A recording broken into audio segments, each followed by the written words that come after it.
ಮತ್ತೊಂದು ಕಡೆ ನಟ ದರ್ಶನ್ ಜೈಲಿನಲ್ಲಿ ಕೊರಗ್ತಾ ಕೂತಿದ್ದಾರೆ. ಯಾರೊಂದಿಗೂ ಮಾತನಾಡ್ತಾ ಇಲ್ಲ, ಏನನ್ನೂ ಹೇಳ್ಕೊಳ್ತಾ ಇಲ್ಲ, ಒಬ್ಬರೇ ನೋವು ಅನುಭವಿಸ್ತಾ ಇದ್ದಾರೆ. ಇತ್ತ ಖಾಕಿ ಪಡೆ ದರ್ಶನ್ ಮೊಬೈಲ್ನಲ್ಲಿ ಅಡಗಿರುವಂತ ಕೊಲೆ ರಹಸ್ಯದ ಬೆನ್ನು ಬಿದ್ದಿದೆ. ಆದ್ರೀಗ 4 ಗೋಡೆಗಳ ಮಧ್ಯೆ ಕಾಲ ಕಳೆತಿದ್ದಾರೆ. ಜಗ್ಗುದಾದ ಜೈಲಿನಲ್ಲಿ ಮೊದಲ ರಾತ್ರಿ ಕಳೆದಿದ್ದು ಮಾನಸಿಕ ದೈಹಿಕವಾಗಿ ಕುಗ್ಗಿ ಹೋಗಿದ್ದಾರೆ. ಮನಸೇ ಮನಸೇ ನಿನಗೊಂದು ಮನವಿ ಮನಸೇ, ಕೈಯ ಮುಗಿವೆ ಕನಿಕರಿಸೆ, ಪ್ರೀತಿ ಹೇಳಿ ಸಹಕರಿಸೆ, ಮನಸೇ ಮನಸೇ ಒಮ್ಮೆ ಸಮ್ಮತಿಸೆ.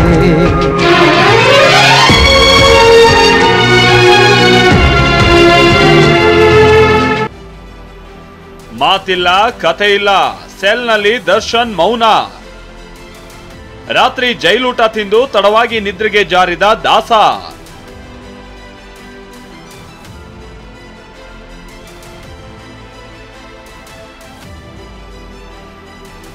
ಹದಿಮೂರು ವರ್ಷದ ಬಳಿಕ ನಟ ದರ್ಶನ್ ಮತ್ತೆ ಜೈಲು ಹಕ್ಕಿಯಾಗಿದ್ದಾರೆ.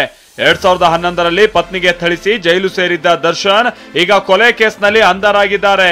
ಶನಿವಾರ ಪರಪ್ಪನ ಅಗ್ರಹಾರ ಸೆಂಟ್ರಲ್ ಜೈಲಿಗೆ ಕಾಲಿಟ್ಟಿರುವಂತ ಐರಾವತ ಭದ್ರತಾ ಬ್ಯಾರಕ್ನಲ್ಲಿರುವಂತ ಸೆಲ್ನಲ್ಲಿ ಮೊದಲ ರಾತ್ರಿ ಕಳೆದಿದ್ದಾರೆ. ರಾತ್ರಿ ಮುದ್ದೆ ಊಟ ತಿಂದು ತಡವಾಗಿ ನಿದ್ರೆಗೆ ಜಾರಿದ್ರು. ಬೆಳಗ್ಗೆ 6 ಗಂಟೆಗೆ ಎದ್ದು ಕೂತಿದ್ರಂತೆ.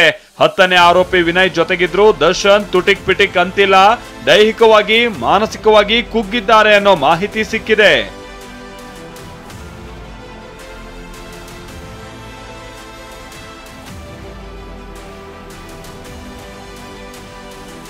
ಡಿ ಬ್ಯಾರಕ್ನಲ್ಲಿ ಸುಬ್ಬನಿಗಾಗಿ ಪವಿತ್ರ ಕಣ್ಣೀರು.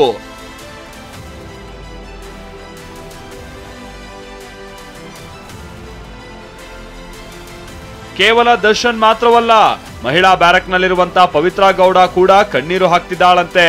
ತನ್ನಿಂದಲೇ ತನ್ನ ಪ್ರೀತಿಯ ಗೆಳೆಯ ಸುಬ್ಬನಿಗೆ ಅರ್ಥಾತ್ ದರ್ಶನ್ಗೆ ಹೀಗಾಯ್ತಲ್ಲ ಅಂತ ದಿಕ್ಕೆಟ್ಟು ಕೂತಿದ್ದಾಳಂತೆ. ದರ್ಶನ್ ಸೇರಿ 4 ಮೊಬೈಲ್ ಖಾಕಿ ವಶಕ್ಕೆ. ಕೇಸ್ ಹಾಕೋದಕ್ಕೆ ಡಿ ಗ್ಯಾಂಗ್ ಮಸಲತ್ತು ಮಾಡಿತ್ತು. ಎಲ್ಲೂ ತಗ್ಲಾಕೊಳ್ಬಾರ್ದು ಅಂತ ವೆಬ್ ಆಪ್ ಮೂಲಕ ಮಾತುಕತೆ ನಡೆಸಿದ್ರು ಅನ್ನೋದು ಗೊತ್ತಾಗಿದೆ. ಹೀಗಾಗಿ ಮಾತುಕತೆಯ ಡೇಟಾವನ್ನ ರಿಟ್ರೀವ್ ಮಾಡೋದಕ್ಕೆ ತನಿಖಾ ತಂಡ ಮುಂದಾಗಿದೆ. 4 ಆರೋಪಿಗಳ ಮೊಬೈಲ್ ರಿಟ್ರೀವ್ ಮಾಡೋದಕ್ಕೆ ಪೊಲೀಸರು ಸಿದ್ಧತೆ ಮಾಡಿಕೊಂಡಿದ್ದಾರೆ. ದರ್ಶನ್, ಧನ್ರಾಜ್, ವಿನಯ್, ಪ್ರದೋಷ್ ಈ 4 ಮೊಬೈಲ್ ಫೋನ್ಗಳನ್ನ ವಶಕ್ಕೆ ಪಡೆಯಲಾಗಿದೆ. ಯಾರಿಗೆ ಕರೆ ಮಾಡಿದ್ರು, ಏನೇನ್ ಡಿಲೀಟ್ ಆಗಿದೆ, ಫೋನ್ ಕಾಲಿಂಗ್ ಲಿಸ್ಟ್, ಚಾಟಿಂಗ್ ಸೇರಿದ ಹಾಗೆ ಎಲ್ಲ ಡೇಟಾ ಪರಿಶೀಲನೆ ನಡೀತಾ ಇದೆ. ವೆಬ್ ಆಪ್ ನಲ್ಲಿ ಮಾತನಾಡಿರುವ ಕಾರಣ ಡೇಟಾ ರಿಟ್ರೀವ್ಗಾಗಿ ಆರೋಪಿಗಳ ಹೆಸರಲ್ಲಿ 4 ಹೊಸ ಸಿಮ್ ಕಾರ್ಡ್ ಖರೀದಿಸಲಾಗಿದೆ. ಕೋರ್ಟ್ ಅನುಮತಿ ಪಡೆದು ಸಿಮ್ ಕಾರ್ಡ್ ಆಕ್ಟಿವ್ ಮಾಡಲಾಗಿದೆ. ಕೆಲ ಟೆಕ್ನಿಕಲ್ ವೈಜ್ಞಾನಿಕ ಸಾಕ್ಷ್ಯಗಳನ್ನ FSLಗೆ ಕಳುಹಿಸಲಾಗ್ತಾ ಇದೆ.